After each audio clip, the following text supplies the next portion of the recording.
Hi friends, welcome to லட்சம்ஸ் recipe. இன்றைக்கி நம்ம சேனலில் ஒரே சாதத்தில் 3 வகையான பிரசாதம் செய்ய போகிறோம். என்னென்ன பிரசாதம்னு பார்க்கலாம். சக்கரை சாதம், தயிர் சாதம், லெமன் சாதம், இது 3 தான் நம்ம செய்ய போகிறோம். இப்போ எப்படி செய்கிறதுன்னு பார்க்கலாம் வாங்க. நம்மளுக்கு டைம் இல்லை, டென்ஷன் ஆகிட்டு தனித்தனியாக எல்லாத்துக்கும் சாதம் வச்சுட்டு செய்யணுன்னு அவசியம் இல்லை. இந்த மாதிரி ஒரு சாதத்தை வச்சு அதுலேயே 3 சாதமும் எப்படி செய்கிறதுன்னு செஞ்சு காட்டியிருக்கேன். இப்போ எப்படி செய்கிறதுன்னு பார்க்கலாம் வாங்க. இன்றைக்கி நம்ம சேனலில் ஒரே ஒரு சாதத்தை வச்சு 3 பிரசாதம் பண்ண போகிறோம். அதுக்காக நான் குக்கரில் இந்த கிளாஸால் ஒரு கிளாஸ் ரைஸ் எடுத்து ஊற வச்சுருக்கேன். 1/2 மணி நேரமாக ஊறியிருக்கு. இப்போ இந்த தண்ணியை வடிச்சிட்டு இப்போ இந்த கிளாஸால் 2 கிளாஸ் தண்ணி வைக்க போகிறேன். வச்சு சாதத்தை வேக வச்சுட்டு நம்ம பிரசாதம் எப்படி செய்கிறதுன்னு பார்க்கலாம். இப்போ பார்த்திங்கன்னா நம்ம வரலட்சுமி நோன்பு வரப்போகுது இல்லை, அப்போ எல்லாம் வீட்டில் பூஜை பண்ணால் நிறைய வேலை இருக்கும். நம்ம தனித்தனியாக செய்யாமல் இந்த மாதிரி ஒரே குக்கரில் ரைஸ் வச்சுட்டு நம்ம 3 பிரசாதம் பண்ணிக்கலாம். குவான்டிட்டி நீங்கள் எப்படி அளவு உங்களுக்கு தேவையோ அந்த மாதிரி எடுத்து செஞ்சுக்கலாம். இப்போ வேலைக்கு போகிறவங்க கூட காலையில் எழுந்துச்சி டக்குன்னு செஞ்சு. இப்போ பாருங்கள், ஊற வச்ச அரிசியை தண்ணியை வடிகட்டிட்டேன். இப்போ அரிசி எடுத்துக்கிட்டேன். அதே கிளாஸால் 2 கிளாஸ் தண்ணி வச்சுக்கிறேன். கிளாஸ் தண்ணி சேர்த்துக்கிறேன். அதில் 2வது கிளாஸ் தண்ணியும் சேர்த்துட்டேன். இப்போ 2-3 விசில் வச்சு எடுத்துக்கலாம். வெயிட் வச்சிடலாம். 2-3 விசில் வச்சு எடுத்துகிட்டு பார்க்கலாம். பாதி சாதத்தை நான் எடுத்துட போகிறேன். பாதி சாதம் லெமன் ரைஸ்க்காக எடுத்து இந்த பேஷனில் வச்சு ஆற வைக்க போகிறேன். பாருங்கள், இந்த பாதி எடுத்துக்கிறேன். இப்போ பாருங்கள், பாதி சாதத்தை எடுத்துட்டேன். இதை தனியாக ஆற வச்சிடலாம் லெமன் சாதத்துக்கு. பாருங்கள், குக்கரில் இந்த பாதி இருக்குல்ல, இந்த பாதியில் இந்த பாதி சாதம் தயிர் சாதம், பாதி சாதம் சக்கரை பொங்கலாக செய்ய போகிறேன். இப்போ இந்த சாதத்தை மொத்தமாகவே மசிச்சுட்டு பாதி எடுத்துக்கலாம். மத்து வச்சு கூட மசிச்சுக்கலாம். மசிச்சுட்டு இதில் பாதி எடுத்துடலாம். தயிர் சாதத்துக்கும் சக்கரை சாதத்துக்கும் சூடாக இருக்கும்போது மசிச்சாதான் மசியும். குக்கரை திறந்தோடனே மசிச்சுக்கோங்க. பாருங்கள், மசிச்சிட்டேன். இப்போ பாருங்கள், இந்த மசித்த சாதத்துலேருந்து பாதி சாதத்தை நான் தயிர் சாதத்துக்கு எடுத்துக்கிறேன். இந்த பவுலில் எடுத்துக்கிட்டேன் மசிச்சதை. இந்த பாதி சாதத்தில் தான் சக்கரை சாதம் செய்ய போகிறோம். தெரியுதா? 3 சாதத்தை பிரிச்சுட்டு ஒரு சாதம் லெமன் சாதத்துக்கு எடுத்துட்டேன். இப்போ இந்த சாதத்தில் சக்கரை சாதம் செய்ய போகிறேன். பாருங்கள், லெமன் சாதம் தாளிக்கிறதுக்கு கடாயி வச்சுருக்கேன் அடுப்பில். இப்போ தாளிக்க கடலைப்பருப்பு, கொஞ்சம் பெருங்காயம், உளுத்தம்பருப்பு 1 ஸ்பூன், 1/2 ஸ்பூன் கடுகு, கொஞ்சம் வேர்க்கடலை எடுத்து வச்சுருக்கேன், பச்சை வேர்க்கடலை. அதனால் தாளிக்கக்குள்ளே போட்டுக்கலாம். பெரிய லெமன் புழிஞ்சி எடுத்து வச்சுருக்கேன். கொஞ்சோண்டு இஞ்சி துருவி வச்சுருக்கேன். 3 பச்சை மிளகாய் வச்சுருக்கேன். நீங்கள் காரத்துக்கு தகுந்த மாதிரி மிளகா போட்டுக்கோங்க. லெமன் சாதம் தாளிக்கிறதுக்கு கொஞ்சமாக நல்லெண்ணெய் சேர்த்துக்கிறேன். இப்போ எண்ணெய் காஞ்சிடுச்சு. கடுகு சேர்த்துக்கலாம். இது பொரிய ஆரம்பிச்சிருச்சு. உளுத்தம்பருப்பு சேர்த்துக்கலாம். அது கூடவே கடலைப்பருப்பு சேர்த்துக்கிறேன். வேர்க்கடலையும் சேர்த்துக்கலாம். பருப்பு செவந்து வரணும். பாருங்கள், இதுக்கு செவந்துருச்சு. இஞ்சி சேர்த்துக்கிறேன். சுவையான இஞ்சி கொஞ்சோண்டு. ஒரு 3 பச்சை மிளகாய் சேர்த்துக்கிறேன். பெருங்காயத்தை சேர்த்துக்கலாம்.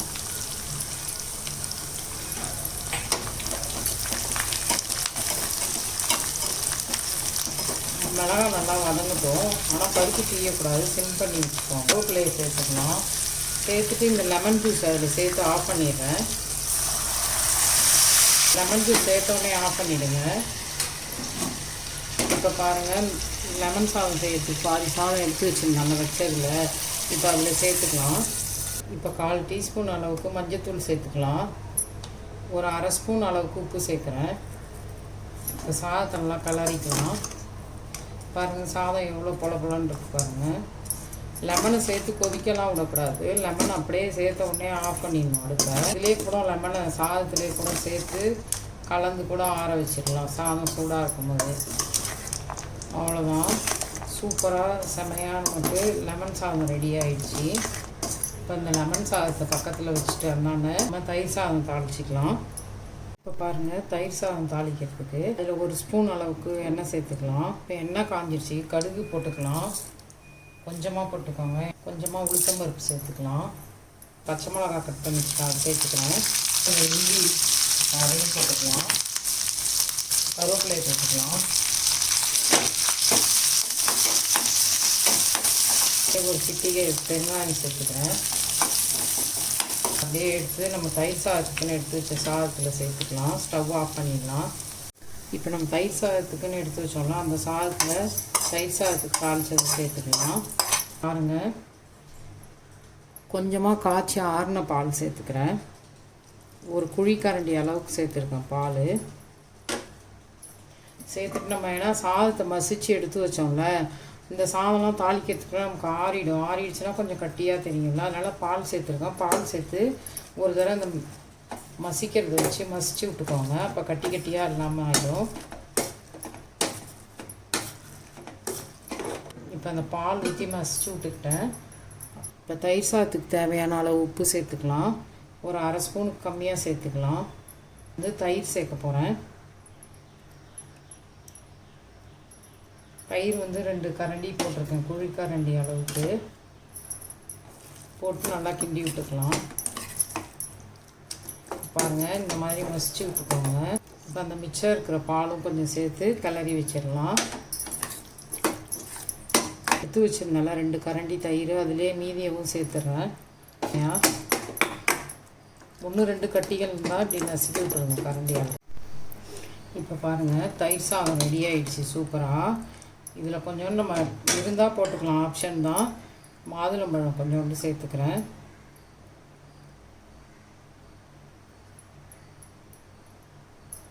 அவ்வளோதாங்க, தயிர் சாதமும் ரெடி ஆகிடுச்சு. இதை எடுத்து பக்கத்தில் வச்சிடலாம். அந்த குக்கர்லேயே தானே செய்ய போகிறான்னு சொல்லியிருந்தேன். மசிச்ச சாதத்தில் தயிர் சாதத்துக்கு எடுத்துகிட்டு மீதி சாதம். இதுவும் ஆறினோடனே இப்படி நமக்கு கட்டியாக தான் இருக்கும்.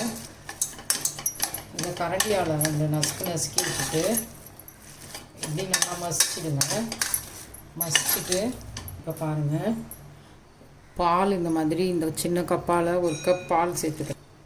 இப்போ இந்த பால் சேர்த்த சாதத்தை நல்லா மேஷ் பண்ணி விட்டுக்கலாம். மேஷ் பண்ணிவிட்டேன். ஸ்டவ் ஆன் பண்ணிவிட்டு வெல்லம் பார்த்திங்கன்னா நம்ம அரிசி எடுத்த கிளாஸில் 1/4 கிளாஸ்க்கு கொஞ்சம் மேலே வெல்லம் எடுத்திருக்கேன். ஏன்னா நம்ம 1 கிளாஸ் ரைஸில் 3ஆக பிரித்ததுனால இப்போ இந்த இவ்வளோ பெரிய கிளாஸ் இருக்குல்ல, இதில் இந்த 1/4 வாசிக்கு கொஞ்சம் கூட வெல்லம் எடுத்திருக்கேன். வெல்லத்தை சேர்த்துக்கலாம். பாகு வெல்லம் தான் திருவிட்டு போடுறேன், மண் இருக்காது இதில். இப்போ நல்லா கலந்து விட்டு வெல்லம் கரைஞ்சி கொதிச்சு வரும். ஈஸியாக குயிக்காக பண்ணிடலாம். அந்த மாதிரி ரைஸ் வச்சுட்டு நம்ம எல்லாம் லெமன் சாதம் தாளிக்கிறதுக்கு, தயிர் சாதம் தாளிக்க எல்லாம் ரெடியாக எடுத்துகிட்டு வெள்ளம்லாம் துருவி வச்சுட்டு ரைஸ் ஊறிடும். அதுக்குள்ளே ரைஸ் வச்சு இறக்கிட்டு இந்த மாதிரி டக்குன்னு செஞ்சிடலாம் ஈஸியாக. வெல்லம் சேர்த்த பிறகு நல்லா கிண்டி விடுங்க. கிண்டி விட்டுட்டு ஸ்டவ்வை சிம்மில் வச்சு விடுங்க. நல்லா கொதித்து வெல்லம் கரையிடும். இப்போ பாருங்கள், நல்லா பபிள் வருது. இதில் நான் 1 ஸ்பூன் அளவுக்கு நெய் சேர்த்துக்கிறேன். நெய் சேர்த்துட்டு கிளறி விட்டு சிம்மில் வச்சுருங்க. இந்த வெள்ளம்லாம் கரையிட்டோம். கரைஞ்ச பிறகு பார்க்கலாம். இப்போ பாருங்கள், வெள்ளம்லாம் நல்லா கரைஞ்சி மிக்ஸ் ஆகி கொதிக்குது, தெரியுதா? பபிள் வருது பாருங்கள். நான் சிம்மில் தான் வச்சேன், ஏன்னா கொஞ்சோண்டு ரைஸ் தானே இருக்குதுல்ல, அடியில் பிடிச்சிடக்கூடாதுன்னு. தெரியுதா பாருங்கள், சூப்பராக நல்லா வெல்லம் எல்லாம் கொதிச்சு ரைஸோடு நல்லா மிக்ஸ் ஆகி வந்துடுச்சு. அப்போ 1 ஸ்பூன் நெய் போட்டது தான். இப்போ நம்ம முந்திரி திராட்சையெல்லாம் தாளித்து போட்டுக்கலாம். பாருங்கள், ஒரு 5 நிமிஷம் சிம்மிலே வச்சுட்டேன். அப்போ தான் டேஸ்ட்டாக இருக்கும். நம்ம வெல்லம் கரைஞ்சோடனேவும் எடுத்துக்கூடாது. நல்லா சிம் பண்ணி வச்சிட்டிங்கன்னா அந்த வெல்லம் நல்லா ஹீட்டில் கரைஞ்சி கொதித்து சூப்பராக அப்போ தான் ரெடியாகும் சக்கரை பொங்கல். ஏலக்காய் 1 நசுக்கி வச்சுருக்கேன், அதை சேர்த்துக்கிறேன். ஏலக்காவை சேர்த்து இப்போ பாருங்கள், சக்கரை பொங்கலும் ரெடி ஆகிடுச்சு. நமக்கு ஒரே சாதத்தில் 3 பிரசாதம் பண்ணியாச்சு. ரொம்ப ஈஸியாக சீக்கிரமாக பண்ணிடலாம், குயிக்காக. வேலைக்கு போகிறவங்களுக்குலாம் இந்த மாதிரி ட்ரை பண்ணிங்கன்னா டக்குன்னு செஞ்சு முடிச்சிடலாம். இப்போ நான் அதில் ஒரு 1/2 ஸ்பூன் அளவுக்கு நெய் சேர்க்குறேன். பாருங்கள், ஒரு 1/2 ஸ்பூன் அளவுக்கு நெய் சேர்த்துக்கிறேன். நல்லா 5 நிமிஷம் சிம்மிலே வச்சு எடுத்தாச்சு. சாதமும் ரெடி ஆகிடுச்சு. இப்போ சாதத்தை ஊற்றிட்டு இதுக்கு முந்திரி திராட்சையை தாளித்து போட்டுக்கலாம் நெய்யில். அவ்வளோதாங்க, சூப்பராக சர்க்கரை சாதம் ரெடி ஆகிடுச்சு. இப்போ ஸ்டவ் ஆஃப் பண்ணிக்கலாம். பருப்பு கரண்டி வச்சுருக்கேன், அதில் 2 ஸ்பூன் அளவுக்கு நெய் சேர்த்துக்கலாம். ஏன்னா அது கொஞ்சம் தான் பொங்கல், அதனால் பருப்பை சேர்த்துக்கிறேன். திராட்சையை சேர்த்துக்கலாம். எடுத்து பொங்கலில் சேர்த்துக்கலாம். திராட்சையும் நல்லா ஊற்றி வந்துடுச்சு. இப்போ பாருங்கள், பொங்கலில் தாளிச்சதை சேர்த்துக்கிறேன். முந்திரி திராட்சையும் சேர்த்துட்டு நல்லா கலந்து விட்டுக்கலாம். நெய் வேணுன்னா நீங்கள் இன்னொரு ஸ்பூன் கூட சேர்த்துக்கலாம். அவ்வளோதாங்க, சூப்பராக சக்கரை பொங்கலும் ரெடி ஆகிடுச்சு. இப்போ ஸ்டவ் ஆஃப் பண்ணிடுவேன். நான் சுண்டல் ஊற போட்டிருந்தேன். இப்போ அதில் உப்பு சேர்த்துட்டேன். நான் அதை மூடி வச்சு ஒரு 4லேருந்து 5 விசில் வச்சு எடுத்துக்கலாம். கொண்டக்கடலை சுண்டல் இந்தமாதிரி ஊற வச்சுருந்தீங்கன்னா இதையும் சைட் பை சைடாக செஞ்சிடலாம் ஈஸியாக. இது 4-5 விசில் வந்தோடனே தாளிச்சிக்கலாம். ஒரே சாதத்தில் செஞ்ச 3 பிரசாதமும் ரெடி ஆகிடுச்சு. சக்கரை சாதம், தயிர் சாதம், லெமன் சாதம் 3ம் ரெடி ஆகிடுச்சு சூப்பராக. இந்தமாரி நம்ம டைம் சேவ் பண்ணணும். 2வது டைம் இல்லை, வேலைக்கு போகிறவங்களாம் இந்தமாதிரி டக்குன்னு சாதத்தை வச்சுட்டு இந்த 3 சாதத்தையும் செஞ்சு சாமிக்கு நைவேத்தியம் பண்ணிக்கலாம். சூப்பராக டென்ஷன் இல்லாமல் பண்ணிக்கலாம். நீங்களும் இந்த மாதிரி செஞ்சு பாருங்கள். சூப்பரான சுவையில் சக்கரை சாதம், தயிர் சாதம், லெமன் சாதம் ரெடி ஆகிருக்கு. நீங்களும் இந்த மாதிரி செஞ்சு சாமிக்கு நைவேத்தியம் பண்ணுங்கள். வரலட்சுமி நோன்புக்கு சாதம் நைவேத்தியமாக வச்சுட்டு வரலட்சுமி விரதத்தை சூப்பராக கொண்டாடுங்க. லட்சம்ஸ் ரெசிபியை லைக் பண்ணுங்கள், ஷேர் பண்ணுங்கள், சப்ஸ்கிரைப் பண்ணுங்கள். தேங்க்யூ. வேக போட்டிருந்தாலும் அந்த சுண்டலையும் அப்படியே தாளிச்சிடலாம். சுண்டல் தாளிக்க அது கூடவே உளுத்தம்பருப்பு சேர்த்துக்கலாம் 1 ஸ்பூன்.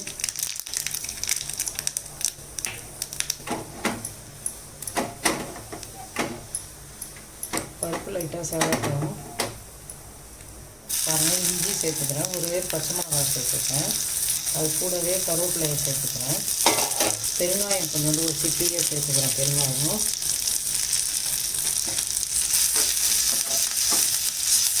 ஸ்டவ் ஆஃப் பண்ணிக்கலாம். தாளிச்ச சுண்டலில் சேர்த்துருவேன். சுண்டல் 3 வகையான சாதம். வரப்போகிற வரலட்சுமி பூஜைக்கு இந்த மாதிரி நைவேத்தியம் பண்ணி பூஜை பண்ணுங்கள். சூப்பராக இருக்கும். சூப்பரான சுவையில் கொண்டக்கடலை சுண்டலும் ரெடி ஆகிடுச்சு.